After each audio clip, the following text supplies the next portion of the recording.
Vous parliez tantôt de la MRC, j'ai vu que c'était Beauharnois et Valleyfield, mais je pensais qu'il y avait juste Valleyfield et Beauharnois tout seul. Non, on est il y a 7 villes ou municipalités dans la MRC. Il y a la plus grande des villes en termes de population, c'est Salaberry-de-Valleyfield. On a 40 000 personnes et la MRC comprend 60 000 personnes. Donc, la deuxième ville en importance, c'est Beauharnois, donc 12 000 personnes à Beauharnois. Donc, à deux, on fait, à toute fin pratique, presque 85 de la population de la MRC. Et il y a 5 autres municipalités qui ont un plus grand caractère rural: Sainte-Martine, Saint-Urbain-Premier, Saint-Étienne de Beauharnois, Saint-Louis-de-Gonzague et Saint-Stanislas. Et c'est là aussi, je pense qu'on a beaucoup de cohésion. C'est des maires qui ont des populations différentes, mais qui se respectent dans leurs responsabilités. Et là aussi, on a une excellente entente. On a un excellent préfet, M. Yves Daou, et dans le contexte, ça, on a su rallier énormément sur le plan politique, on a su se rallier et faire en sorte qu'on puisse réaliser ensemble des travaux d'autoroute 30 sur notre territoire. Donc ça aussi, le fait qu'on s'entende, le fait qu'on se parle, le fait qu'on ait des visions, on va mettre en commun nos visions sur le plan du développement, a fait que la résultante qu'on a aujourd'hui, c'est qu'il y a une autoroute qui est en train d'arriver et qui va nous permettre une plus grande prospérité pour les prochaines années. Monsieur le maire, aussi pour l'environnement, est-ce qu'il y a quelque chose dans le coin ici? Sur le plan environnemental, déjà la modernisation de l'usine de filtration d'eau potable a déjà amélioré la qualité de vie, la qualité de l'eau pour l'ensemble des citoyens, pour l'ensemble de tous les citoyens sur l'ensemble du territoire. La gestion des matières résiduelles, elle est sous la responsabilité de la MRC, mais on compte pour beaucoup à la MRC. Mais là aussi, le travail qui s'est fait, l'implantation du recyclage, procédé de recyclage sur l'ensemble du territoire, là aussi, ça nous a permis d'atteindre des objectifs qui ont été fixés par le gouvernement. Mais on recycle davantage. Maintenant, on jette moins de déchets à l'enfouissement sanitaire. Donc ça, il y a un effort qui a été fait de ce côté-là. Du côté de la gestion des boues de traitement des eaux usées, toutes les villes ont l'obligation de traiter les eaux usées.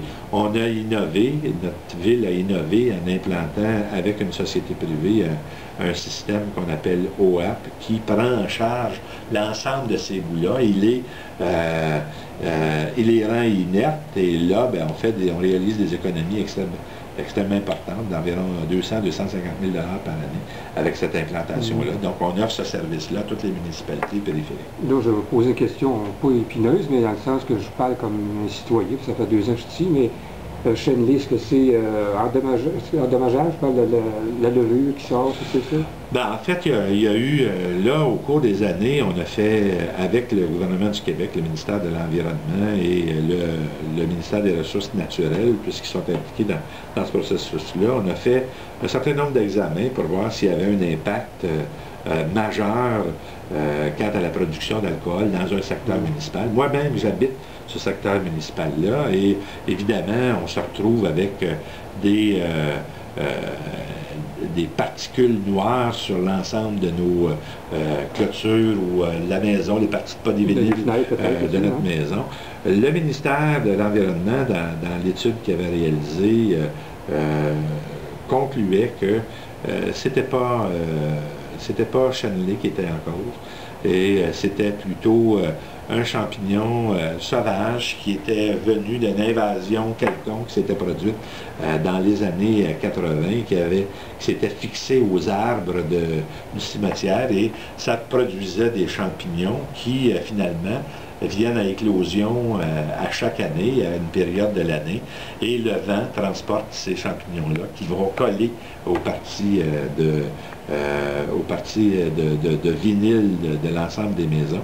Ça occasionne un problème, c'est pas dommageable sur le plan de la santé, c'est évidemment, ça amène des obligations de faire des nettoyages beaucoup plus fréquents dans ce quartier-là en particulier. Mais on continue à travailler quand même.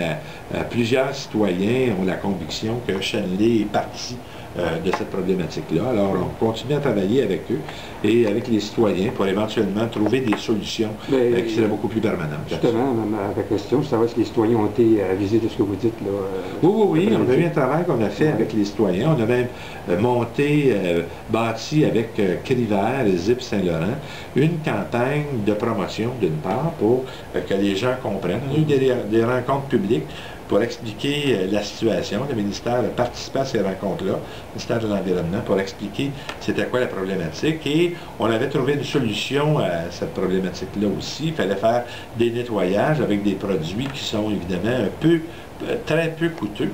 Et on a fait une campagne avec l'organisation Crivert et Zip, les organisations, donc Crivert et Zip Saint-Laurent, une campagne pour faire un nettoyage, un bi en fait, de quartier.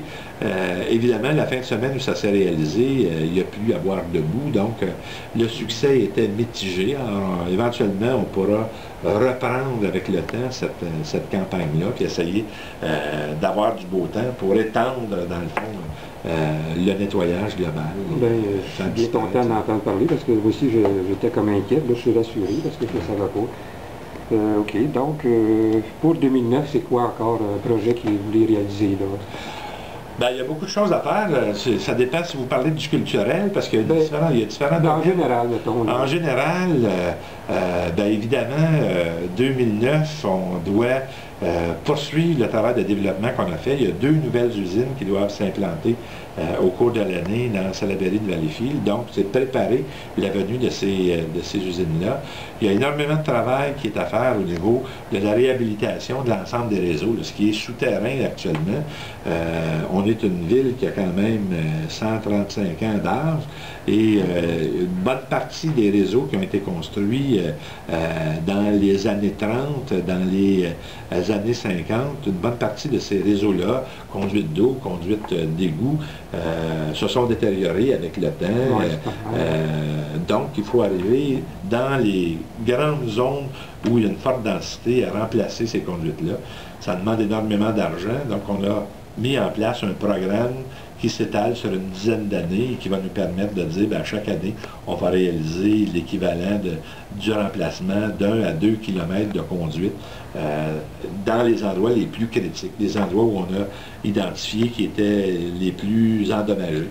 Et ça, c'est un programme qui s'amorce maintenant. Donc, les premiers travaux vont se vivre cette année, éventuellement sur la rue Victoria. Donc, dans les plus vieilles parties de la ville, là où c'est un petit peu plus vieux. On a du travail au cours des prochaines années à faire pour, lorsqu'on a réalisé l'ouverture du canal, il fallait relocaliser un pont. Donc, là aussi, on doit relocaliser éventuellement ce pont-là. L'avenue de l'autoroute 30 va nous amener à brancher, en fait, à reconfigurer notre réseau routier intérieur pour se connecter à cette autoroute 30. Donc, ça aussi, c'est des investissements. Il finirait en quelle année, peut-être? En fait, l'autoroute 30 devrait être opérationnelle. On devrait rouler dessus en 2012. Donc, nous, il faut que l'ensemble de nos travaux soient réalisés d'ici 2011. Donc, les travaux d'importance qu'on a fait, c'est plusieurs dizaines de millions de dollars. On devra les réaliser progressivement jusqu'à ce que au milieu de l'année 2011, l'ensemble de nos branchements soit fait, puis que lorsque l'entreprise arrivera pour faire la connexion, tout sera prêt pour recevoir ce raccordement de nos réseaux, mais de nos réseaux routiers aussi à l'autoroute 30. Donc ça, c'est ça dans quoi on est passablement engagé actuellement.